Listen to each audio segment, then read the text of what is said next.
Is it really possible to make people think and do certain things in their lives without them knowing you were the one initially influencing them? Well, I won't tell you what is or is not possible with language patterns, but if something is possible with post-hypnotic suggestions, at least I can tell you will find the answer in this video. A post-hypnotic suggestion is basically a way to condition somebody to act upon certain ideas and choices that you have planted into their mind with, or sometimes eventually without, their consent. However, the likelihood that it works drastically depends upon two main factors.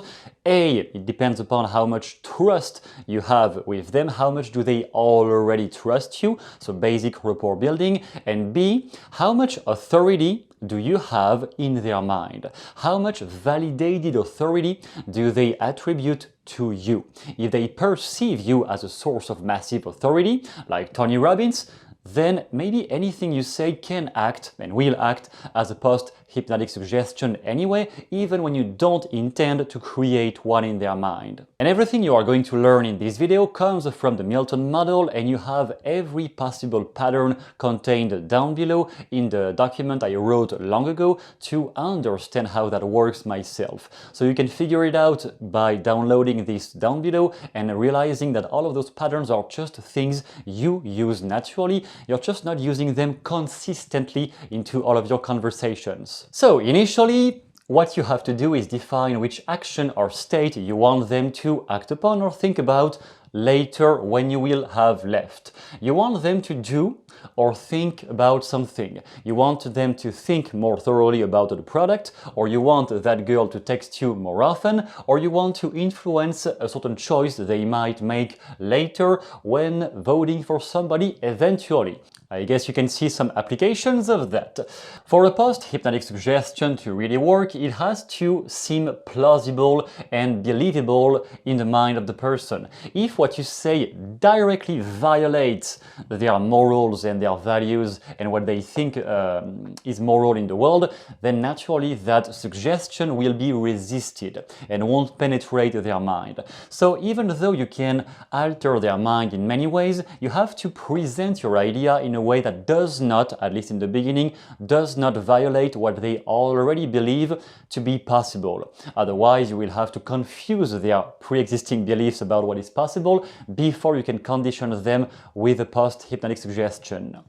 Some examples we have: feel more confident around others. If I want to condition you to feel more confident around others, or I could tell you the next time you enter a room, you will naturally speak louder whenever you need to. Or for example, think about me when I am not there. So I want that girl to start thinking about me when I am not there. What I could say is, eventually when you look up your phone tomorrow when waking up, you might start to think about me and think about calling me. Don't you think it might be possible eventually? Or you can even play the flirtatious game, push the flirtatious game a little bit further, saying, I hope tomorrow you won't think too much about my naked body. I hope you won't think about this too much. You have many ways like this to play with post-hypnotic suggestions, to plant ideas in their mind that will flourish later after they have slept, after they have been back to their daily life. Some things might pop up in their mind again because you explained them in a way that could penetrate their thoughts more easily. Then a little misconception there is quite often about this technique is that it is not only about positive stuff. If you want to amplify positive things, like you will feel confident in your life, after this video you will notice that you find more courage to act upon choices you have had trouble to act upon so far. This is just the positive mumbo jumbo, like, yeah, it's so cool, the world is fun. It is the positive stuff. For the positive stuff, you can use superlatives like better, stronger, smarter, any kind of word aimed at amplifying what is already good. So you might have better erections, you might think smarter, you might calculate things faster, you might accelerate your progress at your job, you might even get a smoother way of talking when you talk to the kind of girls you actually like, you might discover how to make more money more easily. This is just more, better, faster, stronger, etc. You can also use that though with negative. What is negative in their life? If, for example, they want to get rid of something, then instead of saying you will feel more confident about getting rejected, no, you don't want them to feel confident about getting rejected. You want them to get the fear of rejection to vanish from their mind, for example. So I might say, once this thing will have vanished from your life, once the problem of communicating with your colleagues and coworkers, once this will have vanished from your life. Here I erase from their perception the thing they don't like. So will have vanished when that thing you have been pissed about, Johnny, will start to fade away. What if it was possible that this thing starts fading away in the next few days? What will that look like? I plant in their mind also the idea that the negative shitty stuff might disappear way more easily than they think. So this is aimed at the direction, knowing in which direction you want to lead their mind. Then obviously the more of those commands you use, the more likely one of them will hit their unconscious mind in the right way. But for this to form an actual suggestion, a post-hypnotic suggestion, you need to link that with a time-bound anchor. In your language only, that doesn't need to be something visible. You just use, for example, a temporal predicate. A temporal predicate is a linguistic simple thing, using later this week, sooner than you expect. So any kind of temporal mark at some point in the future, someday, whatever is applicable to what will happen after. After you have been watching this video, tomorrow, 2 days from now, next week, next time whatever shit happens, next time Donald Trump talks on TV, whatever is inside of their life, you can use that to link what will happen in their life naturally to the suggestion you made. If you just say, you will feel good, it's like, yeah, maybe no, maybe fuck off, I don't want to feel good anyway. But if you say, you know, eventually next time you wake up in the morning, eventually some things might happen in your mind. And what if 2 days from now, or a few days from now, to not be too direct, what if a few days from now, temporal predicate, a few days from now you are starting to realize the things you haven't realized about your problems. You know, that one thing you haven't found yet a positive solution for. What if a few days from now you are suddenly finding how to solve that problem?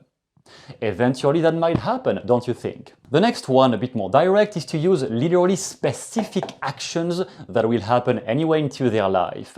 So going to work, you might even mention their actual job. If they are, for example, an engineer, you know, next time you will complete an engineering project, for example. If they are an architect, you know, next time you will start an architecture project. That's very specific and that's planting something extremely direct. Next time you wake up, every time she rejects you, so you used to be scared about approaching women.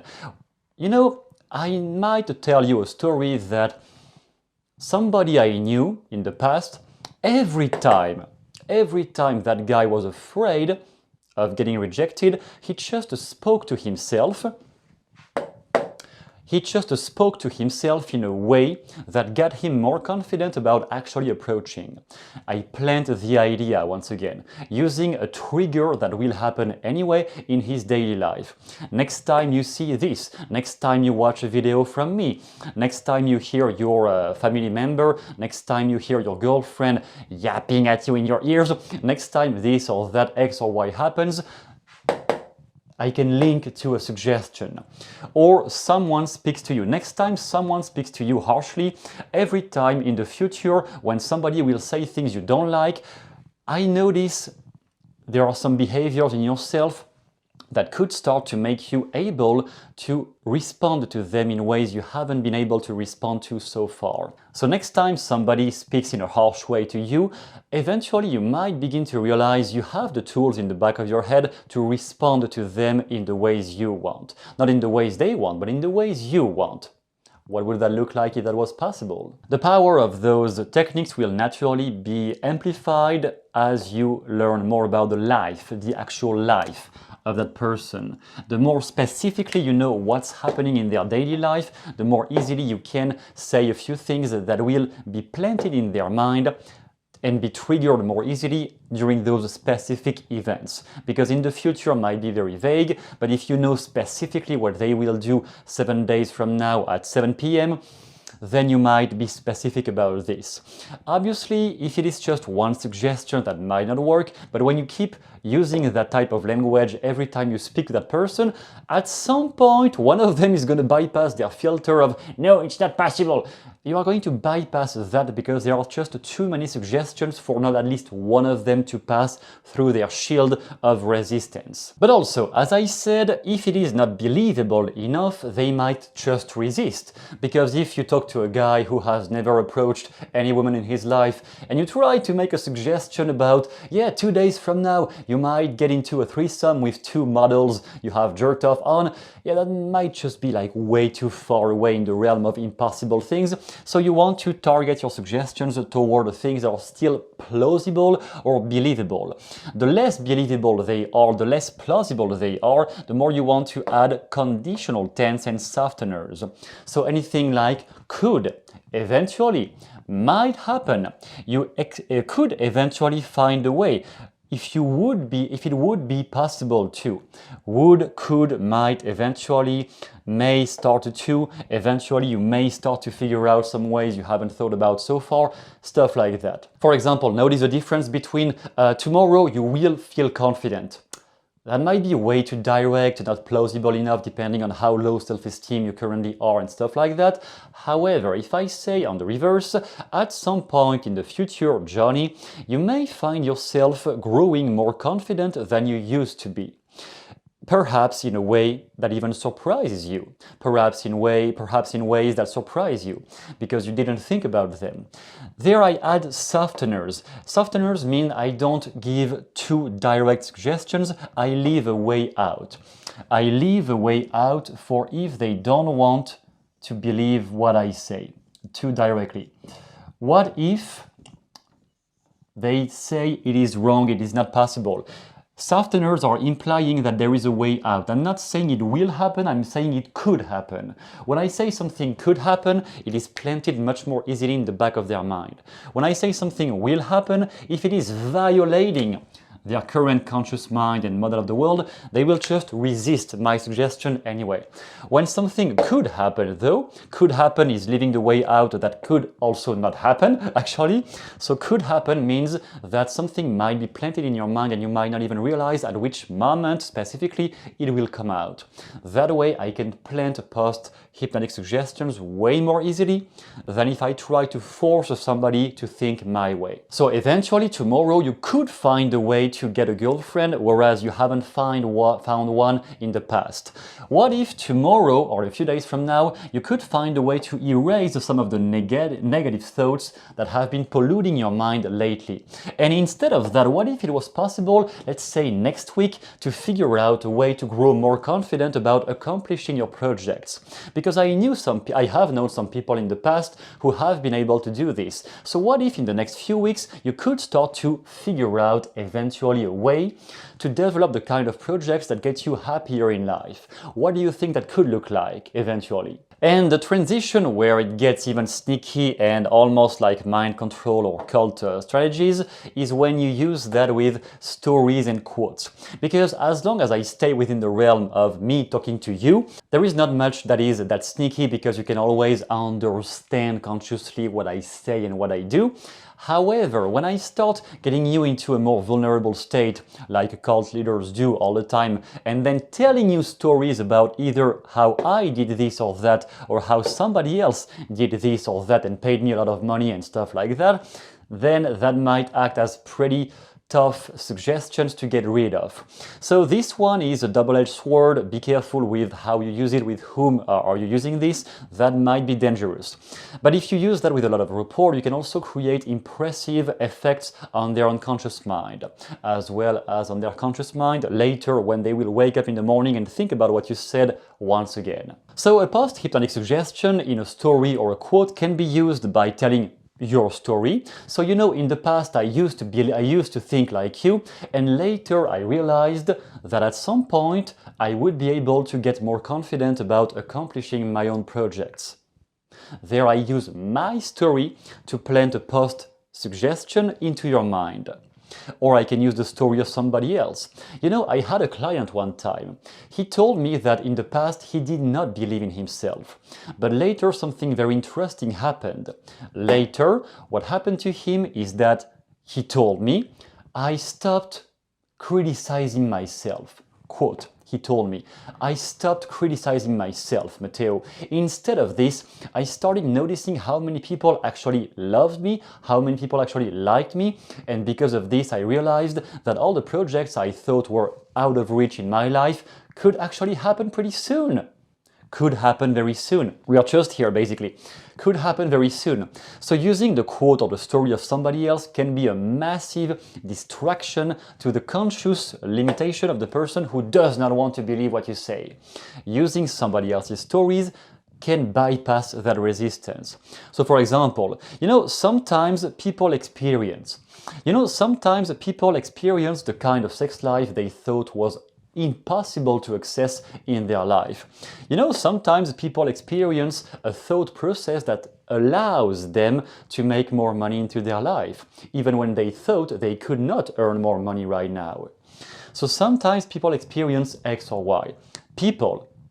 How could you refute that? People. I'm not saying you will grow rich. I'm saying, sometimes people find a way to make more money. Don't you think some people in the past have found ways, ethical ways to make more money? You think it is possible? Is it? Later he discovered he no longer suffered from rejection. It is a kind of advanced because this one is mixing positive and negative. He no longer suffered. As I said in the beginning, a post-hypnotic suggestion is also about removing or decreasing the negative, shitty, fucked up stuff. So later, after he joined the coaching with me personally, later he discovered that he no longer suffered from rejection because he no longer cared about rejection, about being rejected by women or people he approached. Therefore, he no longer suffered from the fear of being rejected.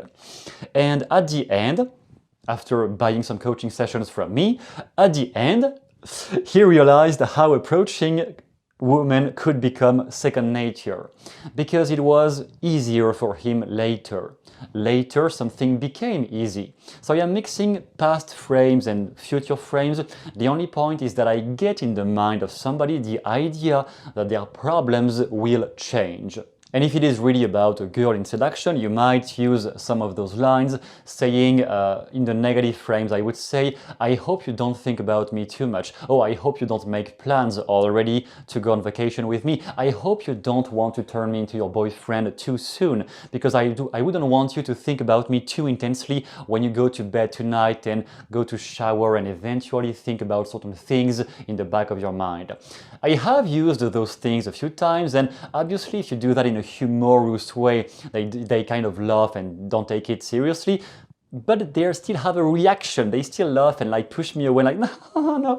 So it is still provoking a reaction, and guess what? Sometimes they actually texted me the next day saying, motherfucker, why did you say this? I couldn't sleep that night because she thought about me too much. So many ways you have of using those strategies. Everything will be contained also down below. You have a complete manual explaining to you how to use those language patterns and the Milton model whenever you want to influence somebody, whether in a dating context or at work or anywhere when you want to help others. You have that down below, and with that in mind, I tell you to not use too much all of those techniques, because eventually at some point you might discover ways to use them that you haven't thought about. And in those ways, you might also figure out techniques that can help you get more of the women you want into your life and more of the money you have the right to acquire right now. On those good words, thanks a lot for watching, and see you soon in the next video.